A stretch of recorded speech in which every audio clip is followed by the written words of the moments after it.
So I got to tell you this story about what happened recently. I've been flying a lot, as you probably have seen. I'm speaking in Dallas and, California and all these places. And I'm getting it. And most of the big planes are no big deal, right? I've kind of calmed down and realized that I'm okay, right?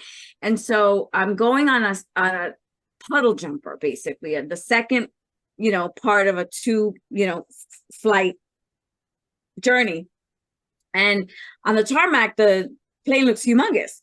But when I turned the corner to go into the plane, and I did have my husband with me, I think that helped. But when I turned the corner, this plane had one row of seats on one side, one row, and one row of seats on the other side.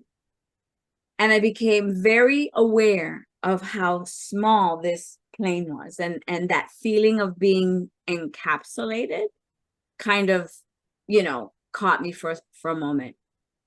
And then I remembered the work that we'd done, and it started to come to my, and I wish I could remember like what was the, because I would have done it right then and there.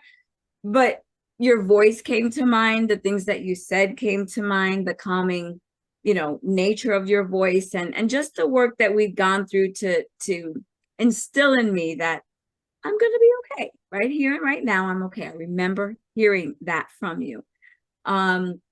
And I did ask for, thank God there was no other way to do a window, right? Or now that I remember, I think there were two seats, but still a pretty tiny plane. So I did get to the window just so I could have that feeling of a little bit more space. But I remember within about maybe 3 or 4 minutes as I'm walking, right, to get to from the moment I turned and got that feeling of anxiety to the moment that I sat down, in those 4 minutes or 3 minutes, however long it took, there was just this feeling of calm, that I know came from our session.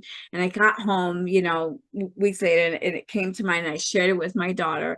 And she was just so excited because she knows that this claustrophobia, hasn't been my whole life. So I wanted to share that win with you. And just thank you for first and foremost being someone who I could feel confident and comfortable with, number one. And then just the work and the gift that you have. So thank you for that.